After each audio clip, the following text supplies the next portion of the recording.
O programa Saber Direito desta semana é com o professor Marvin Menezes. O curso é sobre direito de energia. Tem dúvidas sobre o assunto? Então mande um e-mail para nós, saberdireito@stf.jus.br. Você também pode estudar pela internet, é só acessar o www.tvjustiça.jus.br. Olá, meu nome é Marvin Menezes, eu sou advogado, especialista em regulação do setor elétrico e nós vamos agora para a nossa terceira aula do curso de Direito de Energia. Como nós vimos nas duas aulas anteriores, o histórico de legislação do setor elétrico e o modelo do setor elétrico dividido nas duas aulas, nós já estamos preparados para essa terceira aula que vai tratar especificamente sobre contratos. E por que uma aula de contratos? Hoje, para os advogados que militam nessa área do setor elétrico, grande parte do trabalho deles está focado em análise de contratos regulados e contratos que são afetos às atividades do setor elétrico. E, em função disso, hoje eu vou apresentar, é claro que são muitos contratos, então não daria para entrar especificamente em cada um, mas nós vamos apresentar pelo menos os nomes dos contratos e alguns conceitos atinentes a esses contratos, para que vocês tenham mais familiaridade com seus termos, sem, contudo, ser possível aprofundar o tema. Okay? Antes de mais nada, como a gente veio da aula dos ambientes de contratação regulada e livre, cabe falar dos contratos de leilão. O primeiro contrato que a gente vai falar é o contrato de comercialização de energia elétrica no ambiente regulado, que é chamado CCEAR, comumente CCEAR.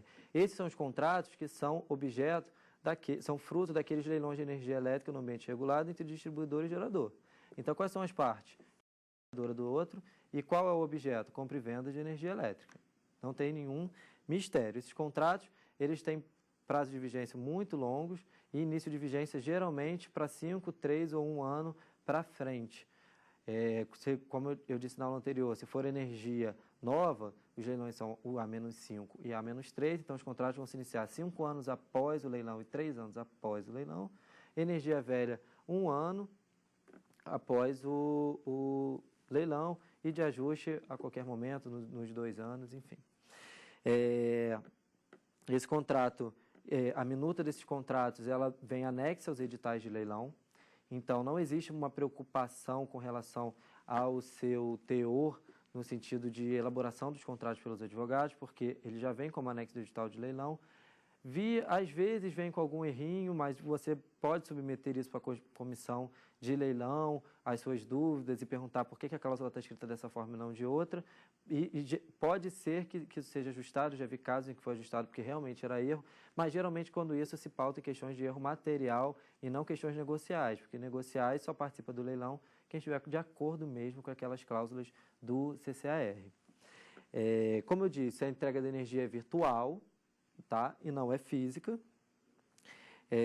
Independe se a geradora gerou ou não energia, a compradora, a distribuidora vai receber a energia elétrica. E o módulo de solução de conflitos desse contrato é a arbitragem. Os agentes do setor, eles assinaram uma convenção arbitral e todas essas discussões desses contratos regulados, elas são submetidas obrigatoriamente à arbitragem nos termos da Lei 9.307 de 1996. Existem 2 modalidades desses contratos.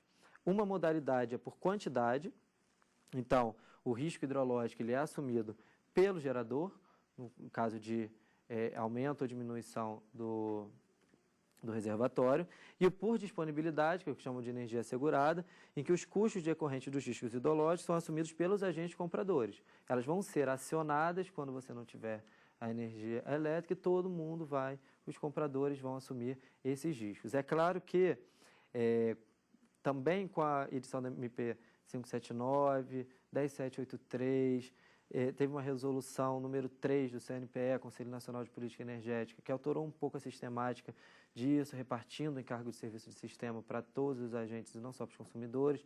Essas máximas mudaram um pouquinho, mas via de regra, a diferença entre contrato por quantidade e por disponibilidade é essa. Um garante a quantidade de energia, então o gerador tem que entregar aquilo e se compromete. O outro, por ser uma energia assegurada, ela vai ser acionada se necessário e os compradores vão arcar com o custo desse acionamento.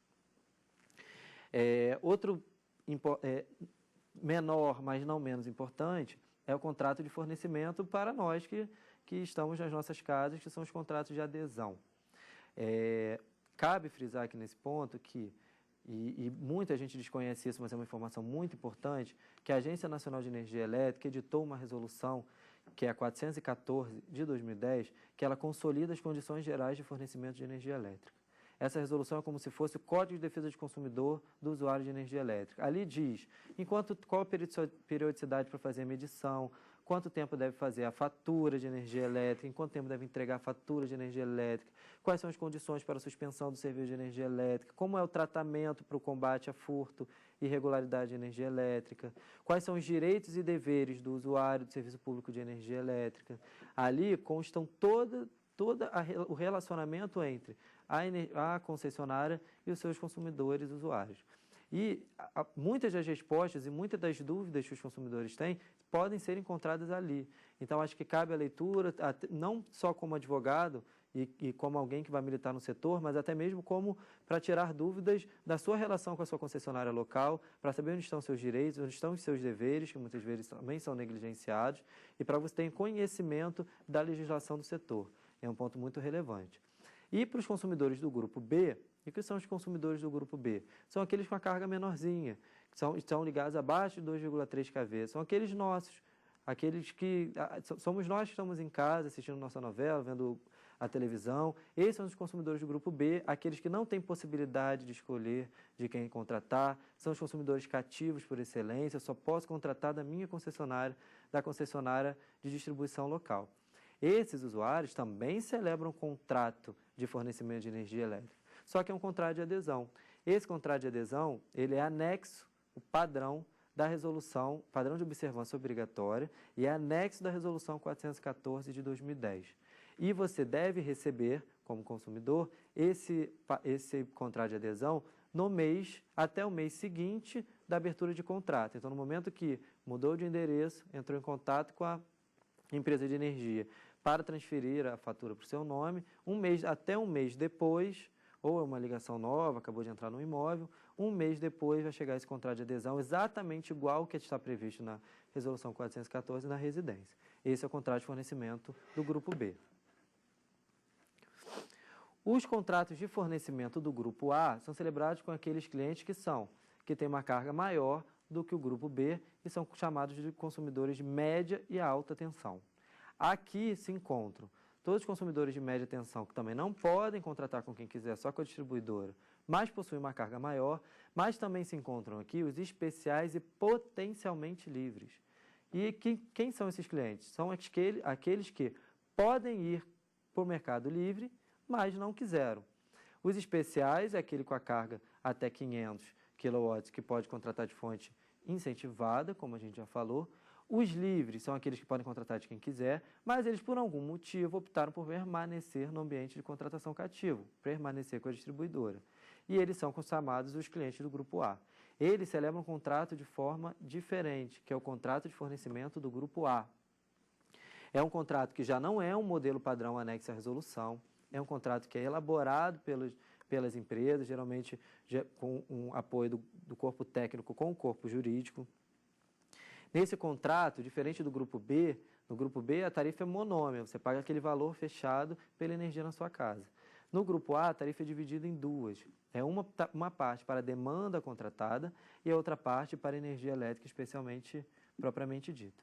A questão de diferenciação entre demanda contratada e energia sempre causa muita dúvida, mas para fins de entendimento mais claro, é como se a demanda contratada fosse o tamanho ou a largura do cabo que vai passar a energia, e energia especificamente o produto que vai passar nesse cabo. Então, você tem que informar quanto de energia que você vai precisar para você saber qual a grossura do cabo que eu tenho que entregar a energia e quanto de energia tem que passar nesse cabo para atender todos os equipamentos que esse consumidor tem na unidade dele. Isso é demanda, isso é consumo. E essas duas partes da tarifa, elas compõem o contrato de fornecimento do Grupo A, diferente do Grupo B, que é uma tarifa única. Então, a regra é contrato de fornecimento para o Grupo A. Mas para aqueles clientes que vão para o mercado, têm a possibilidade de ir para o mercado livre, além do contrato de fornecimento de energia elétrica, eles dão, no lugar, aliás, do contrato de fornecimento de energia elétrica, eles celebram 3 contratos, tem que ficar claro o seguinte: o contrato de fornecimento ele prevê a demanda, fio e energia. Para os potencialmente livres, aqueles que a qualquer momento podem migrar para o mercado livre, no lugar do contrato de fornecimento, eles celebram outros 3. Um é o contrato de compra de energia regulada, chamado CCER. 2, o contrato de uso do sistema de distribuição, chamado CUSD. E 3, o contrato de conexão ao sistema de distribuição, chamado CCD. E por que isso? Naqueles clientes que não podem migrar, eu faço um só. Ele não tem mobilidade, ele fica só no mercado. Então, eu tenho um contrato que vai disciplinar toda a relação jurídica dele com a concessionária. Já para os outros clientes, que eles podem migrar para o mercado livre, a opção técnica da ANEEL foi: eu vou dar mais mobilidade para esses caras. Então, o que ele fez? Ele dividiu esse contrato em 3. Um contrato que só vai comprar energia e um contrato que só vai comprar o fio. Só vai alugar o uso do fio. Para quê? No momento em que ele decidir para o mercado livre, ele só precisa fazer o quê? Finalizar o contrato de compra de energia regulada e celebrar um contrato de energia do livre. Mas ele já está com o seu aluguel de fio garantido. Por quê? O que acontecia até então era que era um contrato único, como os de média tensão, e era uma dificuldade maior para uma migração no mercado livre, porque ele ia ter que encerrar um contrato e celebrar mais 3. Porque ele ia ter que comprar energia de um terceiro, ia celebrar o contrato de uso e o contrato de conexão, que são os para usar o fio da distribuidora. Sobre esses contratos de CCR, CUSD e CCD, os potencialmente livres estão obrigados a celebrar esses contratos de CUSD, CCD e CCR em função dessa mobilidade. Então, não é dada a possibilidade deles de celebrarem o contrato de fornecimento. Outra classe de clientes que precisam celebrar esses contratos em separado são os consumidores parcialmente livres. Existe uma classe de consumidor que é aquele que pode ser atendido ou sob condições estritamente reguladas, no ambiente mesmo da distribuidora, ou ele pode adquirir energia no ambiente livre. Só que ele não faz isso na sua totalidade. Então, parte ele continua com a distribuidora, parte ele continua no livre. E, nesse caso, também há obrigação dele celebrar 3 contratos, CCR, CUSD e CCD. E por que isso? Porque ele está no ambiente livre, no ambiente regulado. Ele já está passeando pelos 2 ambientes. Só que nesse contrato tem uma obrigação adicional. Como ele também está fora, ele tem que discretizar mensalmente o montante de energia que ele está adquirindo no livre e o montante de energia que ele está adquirindo no regulado, que é para que a CCE tenha condições de fazer aqueles cálculos que nós falamos na aula passada para fins de PLD, do preço de liquidação de diferenças. Mas ele tem, basicamente, na parte que ele está com a distribuidora, um tratamento de potencialmente livre, como outro qualquer, e na parte que ele está comprando no mercado, tratamento de consumidor livre, também como outro qualquer. Passados esses contratos de compra de energia no ambiente regulado, vale agora a gente vir para o outro ambiente que nós aprendemos ontem, que é o ambiente de contratação livre. E nesse ambiente de contratação livre é celebrado como produto, como término da negociação, um contrato de compra de energia no ambiente livre, que eles chamam de CCAL. Muito comumente chamado anteriormente de PPA, que é Power Purchase Agreement, que era um termo técnico em inglês utilizado para esses contratos. Vocês ainda vão encontrar muitos advogados e muitas negociações chamando esse contrato de PPA no contrato de CCAL, mas o termo regulatório, o termo da ANEEL, é CCAL, que é contrato de compra de energia no ambiente livre.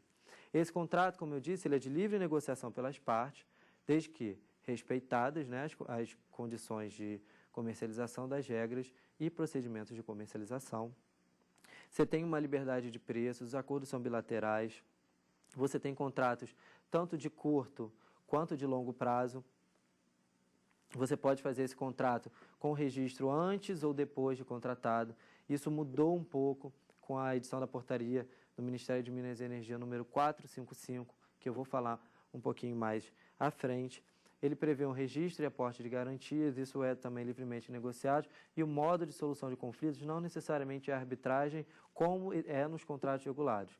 Aqui, as partes podem livremente eleger um foro no lugar de uma cláusula de compromisso arbitral para a solução de controvérsias. Antes de continuar, Vamos para a primeira pergunta. Olá, professor. Meu nome é João. Eu tenho uma dúvida. Os consumidores potencialmente livres estão obrigados a celebrar os contratos de compra e energia, transporte e conexão em separado? Então, como a gente já até se adiantou um pouquinho, os consumidores potencialmente livres devem celebrar esses contratos separados, mas existe uma exceção para os consumidores especiais, aqueles que eu disse que têm uma carga menor e, portanto, podem contratar energia de fontes incentivadas. Esses têm a opção de celebrar esses contratos em separado ou não. Então, os potencialmente livres devem celebrar os contratos separados, são obrigados, mas os especiais, só se eles optarem por celebrar os contratos dessa forma, para garantir um pouco mais de mobilidade, mas obrigação especificamente não tem.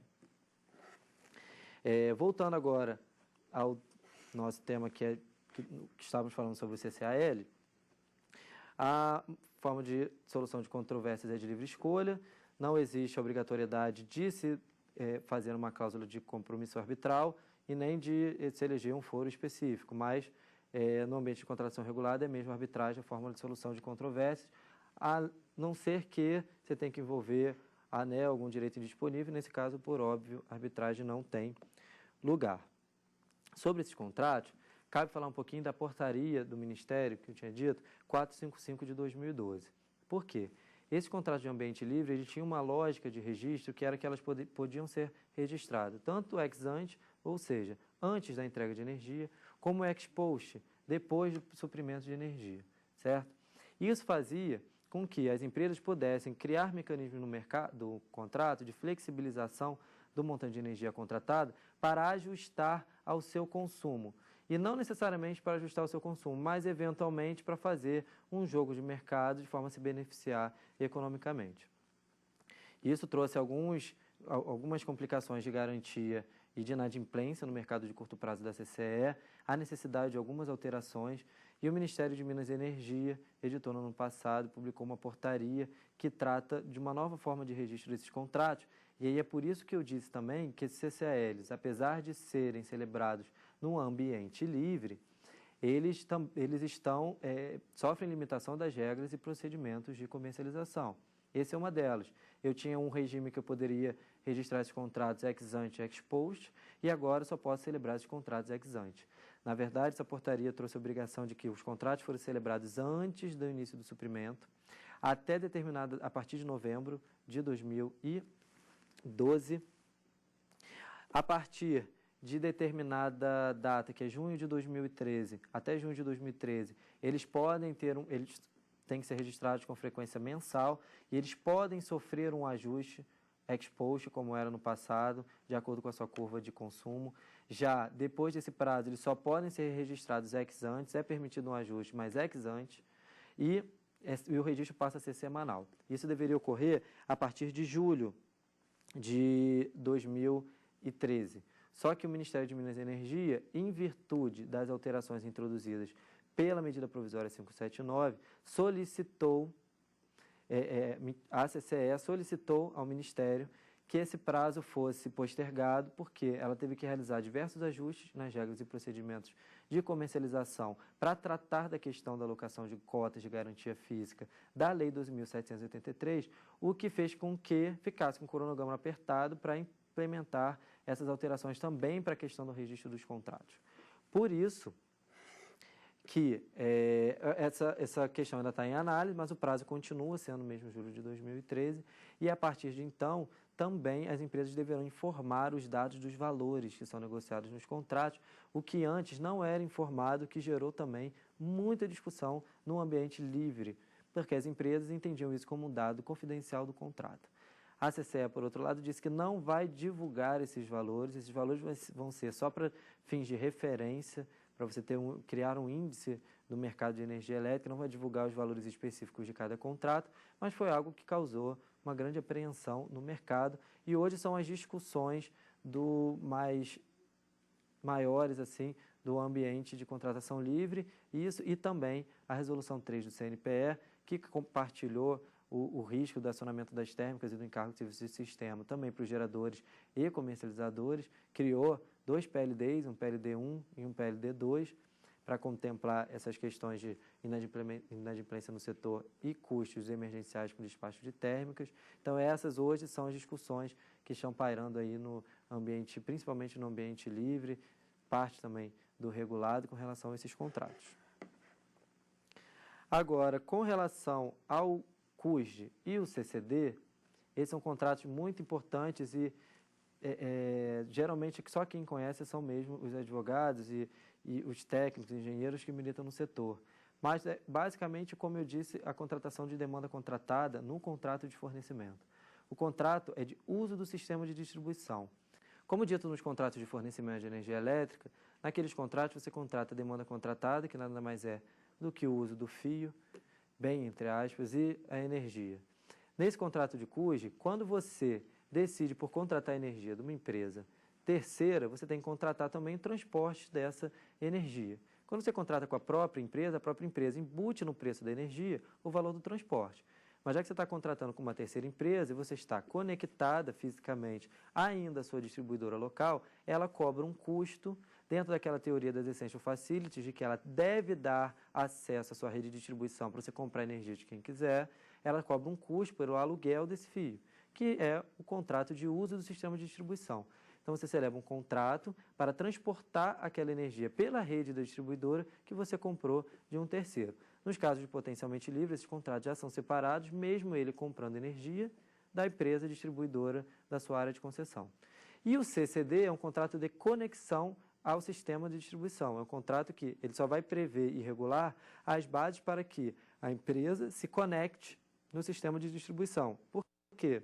Porque nesses pontos de conexão que estão a medição da energia, que estão os custos de telecomunicações, de conexão, de operação, manutenção daqueles pontos, para que possam ser medidas as grandezas elétricas que foram despachadas e que foram assumidas no mercado para fins de contabilização. Então, o contrato de uso do sistema de distribuição tem como objeto o uso do sistema de distribuição da distribuidora. Ele é um contrato que ele é regulado, possui um modelo padrão estabelecido pela ANEEL, mas não é de observância obrigatória. A ANEEL editou uns procedimentos que se chamam Procedimentos de Distribuição de Energia Elétrica, comumente chamado de PRODIST.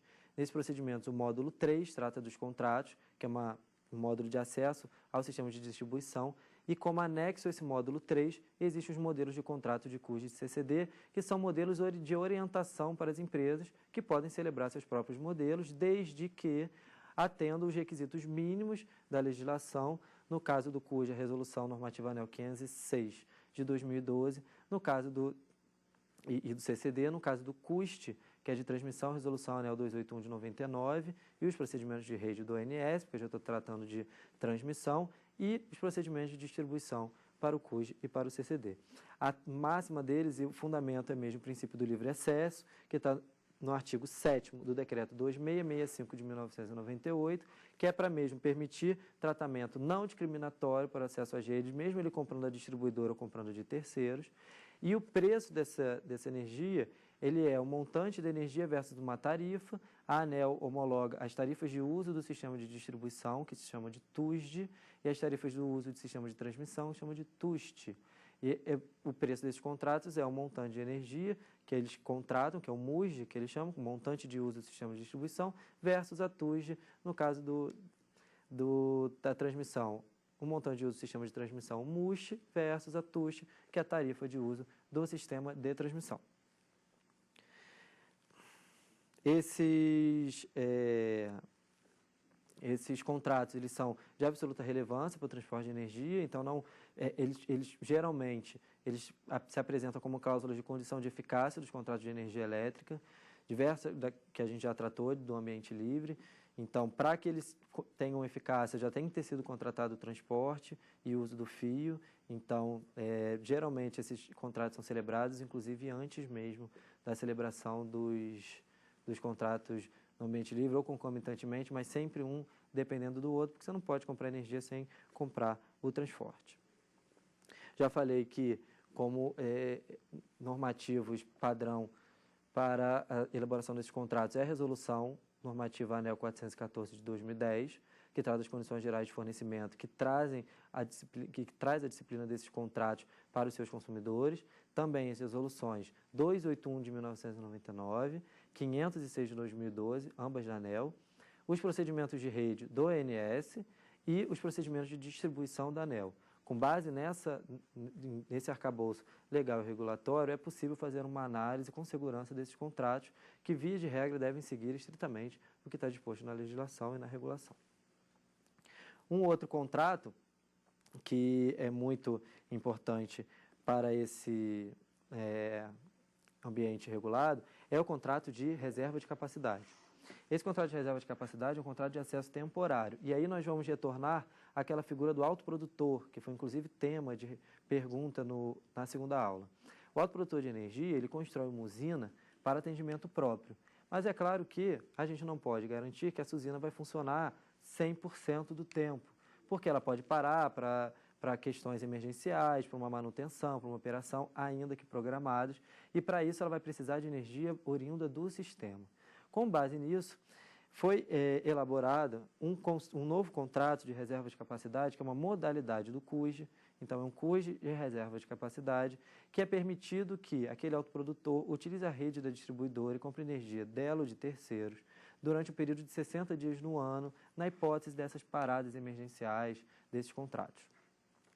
Essa resolução, a resolução que trata do assunto, é a 371 de 99, e a resolução que trata de acesso temporário é a 400 de 2010. O prazo máximo do contrato é anual, mas dentro desse contrato deve-se estabelecer um limite de utilização de 60 dias. Se for ultrapassado esses 60 dias, já é pago uma tarifa de ultrapassagem, que também é regulada pela ANEEL.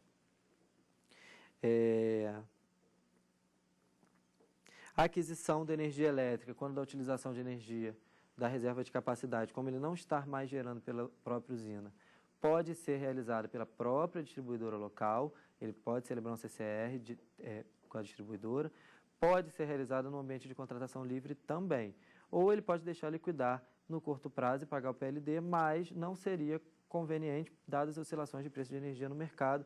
O ideal é que ele se prepare para comprar essa energia quando for necessário, na hipótese de parada da usina e atendimento emergencial.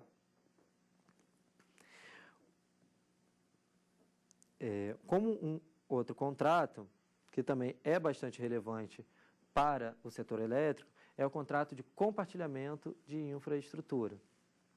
Esse contrato, ele regula uma utilização de uma única infraestrutura para vários setores.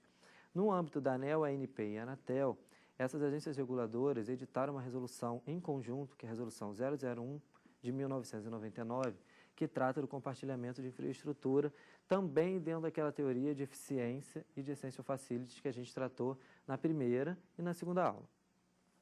Só que não é simples como parece esse compartilhamento de infraestrutura, porque os interesses são diversos entre as empresas. Então, nem sempre a celebração desses contratos ocorre de forma harmoniosa.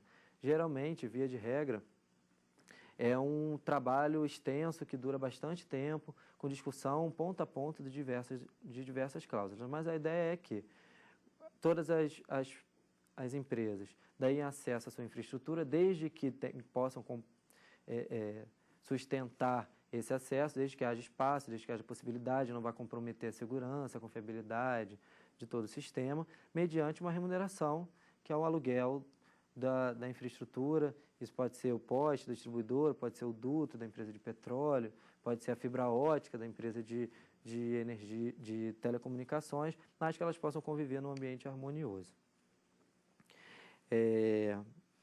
O compartilhamento também está dentro do princípio do livre acesso. No que se refere especificamente à ANEEL, a ANEEL editou uma resolução normativa 581 de 2002, que trata só sobre esse tema. As partes dos contratos são o detentor da infraestrutura, que é aquela empresa que possui a infraestrutura, e o solicitante. Os preços, eles são livremente negociados, e aí é o ponto focal da questão, porque dá muita discussão na hora de definir o preço desses contratos. Via de regra, essas questões, inclusive, são submetidas ao Poder Judiciário para apreciação. Hoje não existe nenhum estudo ou nenhuma resolução, nada que defina tecnicamente como chegar a esse valor do compartilhamento de infraestrutura, e a gente sabe que quando o assunto se refere a preço, a bolso, os conflitos são mais acalorados. Então, apesar de diversas reuniões para discussão e fechamento desses contratos, geralmente a questão final fica focada no preço e possivelmente essas questões são levadas ao Poder Judiciário para definir um preço para o contrato de compartilhamento de infraestrutura. As empresas detentoras de infraestrutura alegam diversos prejuízos com esse compartilhamento, principalmente porque as empresas que solicitam o compartilhamento não têm todo o cuidado que deveriam ter com a rede, não respeitam o contrato a contento. Isso é um tema muito interessante, eu quero voltar a falar dele, mas antes, vamos para a segunda pergunta. Olá, professor. Meu nome é Diana Covelo e a minha dúvida é quais são os limites da negociação bilateral dos contratos de compra e venda de energia elétrica no ambiente de contratação livre? Ótima pergunta, porque a gente tem uma ideia de que o ambiente de contratação livre, por se tratar de preços livremente negociados entre as partes, pode também ser elaborados na forma de qualquer negociação entre as partes, o que não é verdade. Os preços, sim, são livremente negociados, só que as cláusulas do contrato, principalmente as cláusulas técnicas de registro e etc., elas precisam respeitar regulamentos próprios. Como eu disse, o setor de energia elétrica ele é um setor muito complexo e que garante suprimento de energia elétrica para o país, para o próprio crescimento do país. Então, esses contratos que dão respaldo a grandes indústrias e etc., não poderiam ser celebrados sem uma mínima margem de segurança.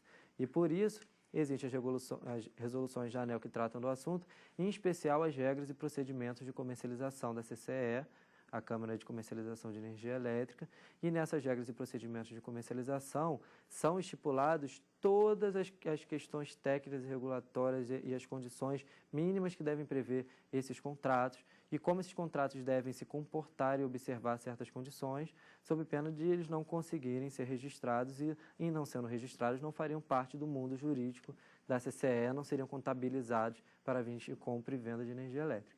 Então, eles têm sim um limite, e o limite está nas próprias regras e procedimentos de comercialização e também a legislação que trata especificamente sobre o tema. Bom, ultrapassada essa pergunta, vamos voltar no contrato de compartilhamento de infraestrutura e a questão que nós estávamos tratando com relação ao preço. Então, o preço ele causa grande discussão nesses contratos.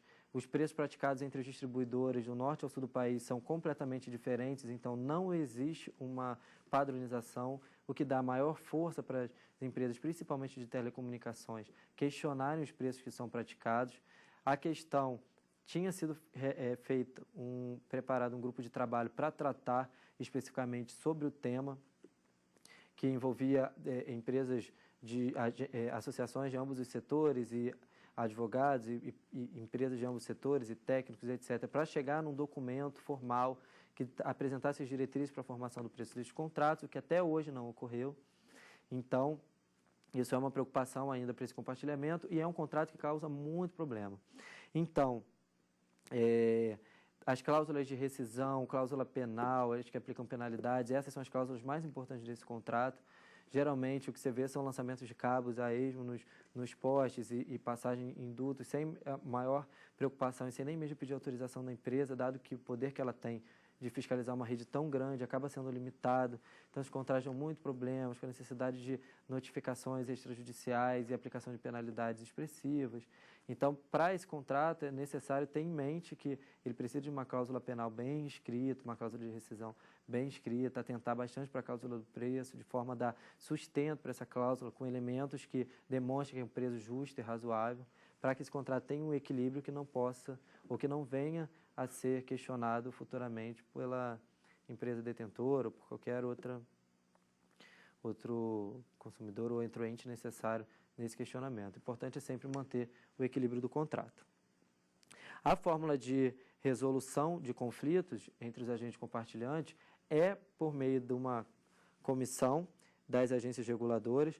Elas também editaram uma resolução conjunta, que é 002 de 2001, que trata de resolução de conflitos. Então, a princípio, todos os conflitos desses contratos, todos os conflitos que envolvem compartilhamento de infraestruturas e por envolver agências reguladoras distintas, nesse caso a ANEEL, a Agência Nacional do Petróleo, a ANP, a Agência Nacional de Telecomunicações, a Anatel, eles devem submeter esses conflitos para as agências avaliarem antes de uma questão judicial. Fato é que o que a gente tem visto é que mesmo as questões são levadas diretamente à justiça e não são muitas. Uma breve pesquisa aí nos tribunais dá para verificar claramente que existem muitas discussões sobre lançamento de cabo sem autorização, discussões sobre preço, aplicação de penalidades, etc. Por um lado, é muito complicado para as distribuidoras de energia, porque tem mais ônus do que bônus com esse compartilhamento de infraestrutura, mas devem dar acesso em face do princípio do livre acesso e para viabilizar a competição entre os setores.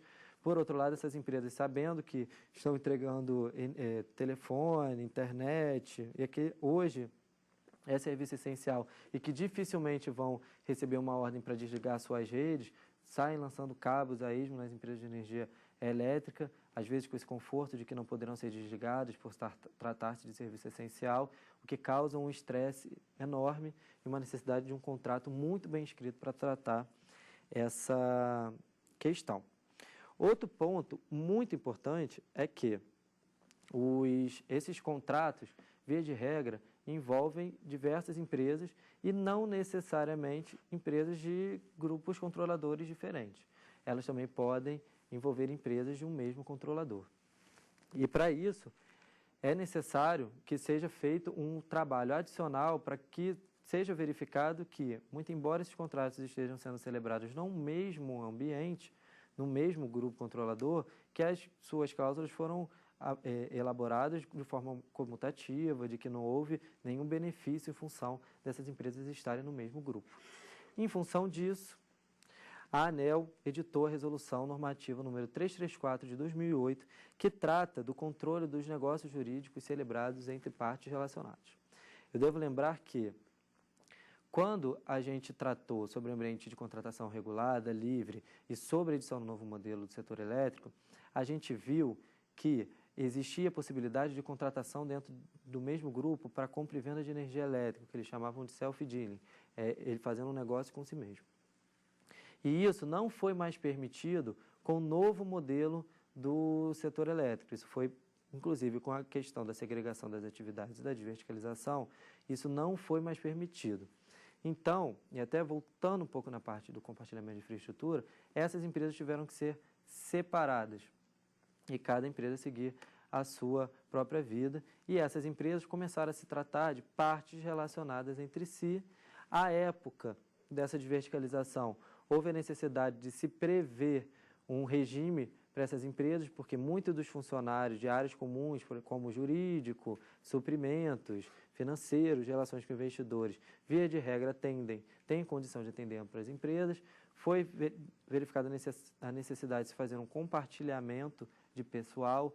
Alguns contratos foram celebrados nesse sentido, para que um mesmo funcionário trabalhasse para ambas as empresas, principalmente essas áreas meios, não para áreas fins, mas para áreas mesmo meio, como jurídico, financeiro e etc. Isso depois criou uma série de problemas para a fiscalização da Agência Nacional de Energia Elétrica. Em 2008, a Resolução ANEEL 334, que trata de partes relacionadas, que veio disciplinar num ambiente que eu tinha uma empresa, em que era tudo uma empresa só, agora passam a ser várias empresas, e hoje, pelo que se tem visto, e dadas as alterações de legislação e etc., sobre o tema de energia elétrica, se tem visto aqui a redução drástica das tarifas que tem se operado e um menor retorno ao investimento privado, faz com que as empresas tenham mesmo que se agrupar. Então, você vê o mesmo grupo dono e proprietário de diversas distribuidoras, então são várias partes relacionadas dentro do mesmo grupo, as próprias partes relacionadas que foram geradas pela desverticalização, pela segregação das atividades. Como existem muitas empresas que são do mesmo grupo, fazendo parte do mesmo grupo, nesse ambiente globalizado que a gente vive, a ANEEL achou por bem editar uma resolução que tratasse sobre o tema.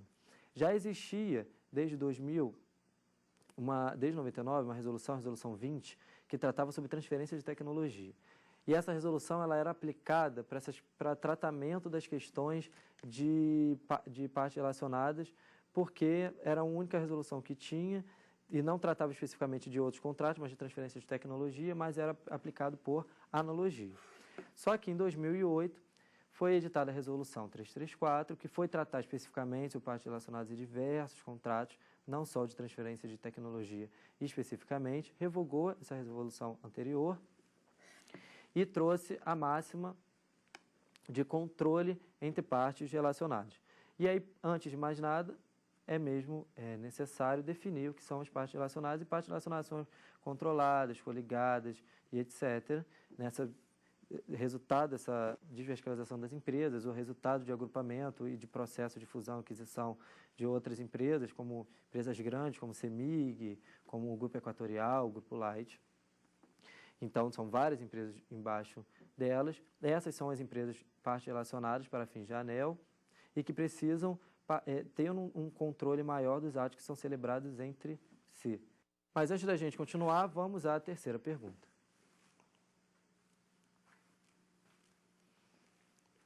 Olá, professor.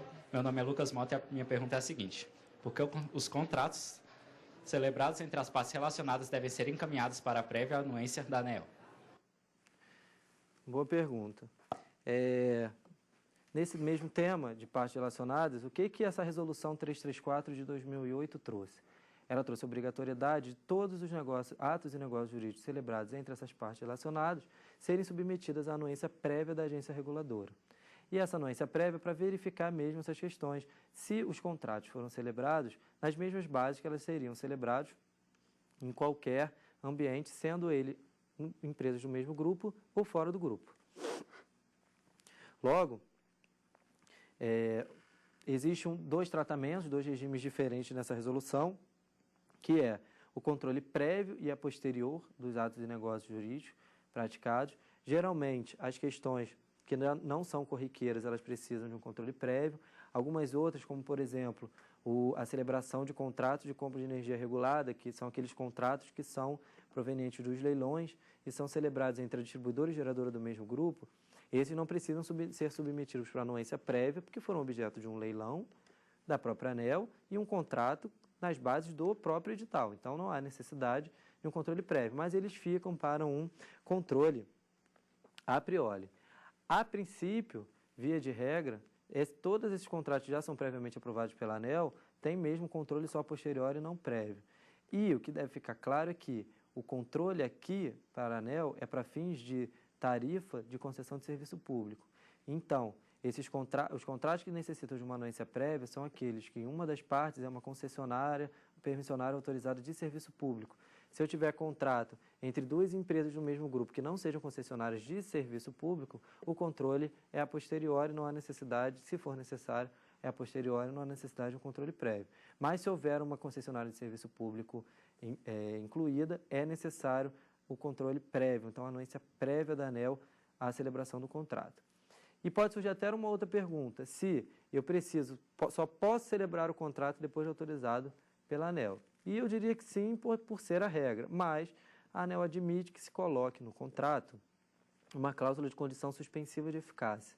Isso quer dizer o seguinte: você pode incluir que a eficácia do presente contrato estará condicionada à aprovação da ANEEL, já assinar esse contrato, mas esse contrato só vai começar a valer para fins de vigência, de eficácia, de vigência desde a assinatura, mas para fins de eficácia a partir do momento em que a ANEEL homologar. A ANEEL permite, ela sabe que isso dá celeridade aos pleitos, para que depois que volte para a ANEEL não tenha necessidade de buscar as assinaturas e celebrar um contrato, então é possível essa suspensão.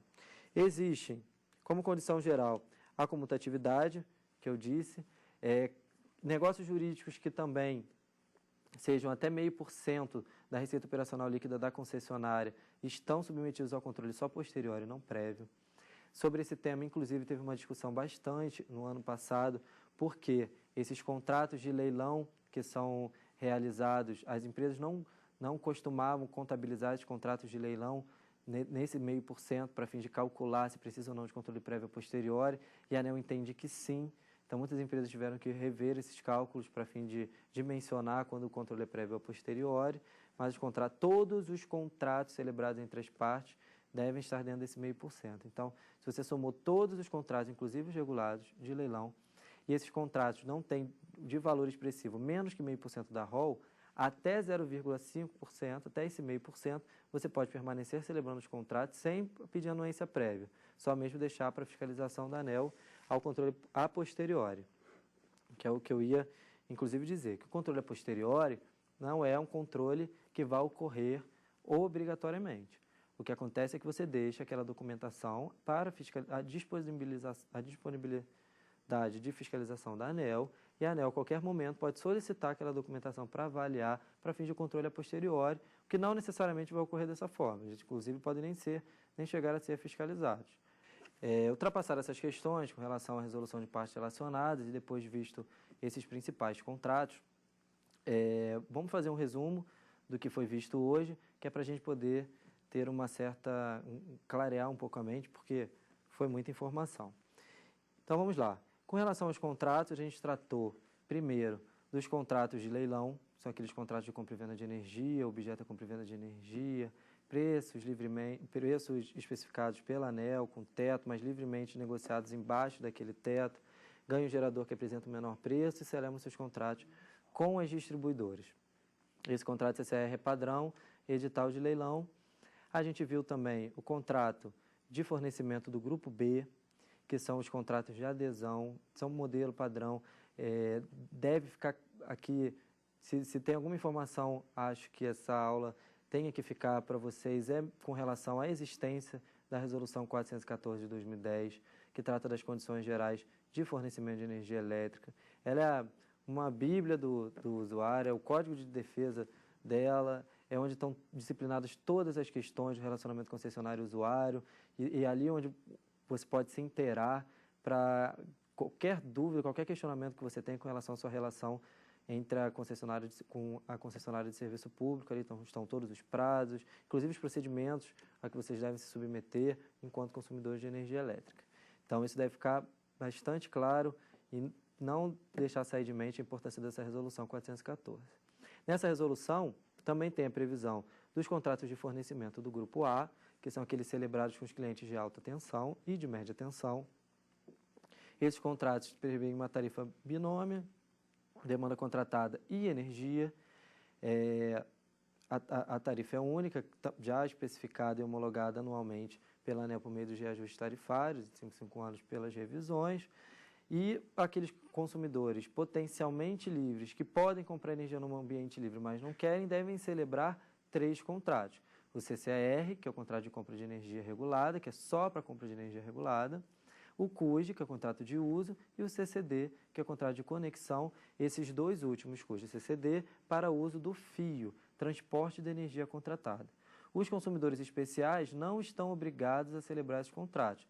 Lembrando que os especiais são aqueles que têm uma carga maior que 500 kW e que podem contratar de fonte incentivada. Eles não são obrigados a celebrar os contratos em separado, então eles escolhem se querem ficar só com o contrato de fornecimento ou com o CCR, CUSD e CCD. O CUSD e CCD são 2 contratos muito importantes. O CUSD, o uso do fio, CCD, conexão, o CUST e CCT também. O CUST, uso do sistema de transmissão, CCT, conexão ao sistema de transmissão, ambos com tarifas reguladas pela ANEEL, com exceção do CCD e do CUST, porque esses contratos vão ter como valor os custos necessários à construção da conexão e medição, etc., e também operação, manutenção, telecomunicações, tudo que for necessário para que ele possa funcionar. Os contratos de ambiente livre, a gente também falou extensamente sobre eles aqui. Os preços são livremente negociados, mas possuem as limitações das regras e procedimentos de comercialização da CCE. Então, um contrato que não atenda a esses requisitos da CCE possivelmente não será registrado e não existirá para o mundo da energia elétrica. Nós vimos também os contratos de reserva de capacidade, aqueles que são celebrados pelos autoprodutores, via de regra, que geram energia para consumo próprio, mas que podem ter alguma parada, seja emergencial ou programada para manutenção, etc. Nesse caso, eles celebram os contratos com prazo de vigência de no máximo 1 ano, onde eles podem utilizar em 60 dias a rede da distribuidora para adquirir energia do mercado, já que eles não estão gerando. Essa energia pode ser comprada pela empresa, com a própria distribuidora, pode ser comprada no mercado de curto prazo ou mediante contratos bilaterais que ela queira celebrar, não tem o menor problema, ela tem essa mobilidade. E, por último, falamos do contrato de compartilhamento de infraestrutura. É um contrato bastante complicado, de tratamento bastante difícil e de negociação também difícil, porque envolve interesse de setores de economia diferentes, energia, petróleo e telecomunicações, mas é bem desafiador e como sugestão, deixaria que as cláusulas que tratam de penalidades, de rescisão, etc., fossem bem vistas. E, para finalizar, também tratamos da Resolução 334 de 2008 da ANEEL, que trata de partes relacionadas, de que todos os atos e negócios jurídicos celebrados entre empresas coligadas, controladas, em síntese do mesmo grupo, devem apresentar seus atos e negócios jurídicos à prévia anuência e homologação da Agência Nacional de Energia Elétrica, a base geral de comutatividade, para que a ANEEL verifique que uma parte não está sendo beneficiada em detrimento da outra, principalmente se esse detrimento for relacionado a uma concessionária de serviço público, que é onde a ANEEL tenha maior interesse em preservar, dado que qualquer prejuízo de uma concessionária de serviço público reflete diretamente nas tarifas dos consumidores finais. Bom, sendo isso, eu agradeço a participação de todos e espero vocês para a aula de amanhã, que tratará de análise de impacto regulatório. Obrigado. Tem dúvida sobre o assunto? Então mande um e-mail para nós, saberdireito@stf.jus.br. Você também pode estudar pela internet, é só acessar o www.tvjustiça.jus.br.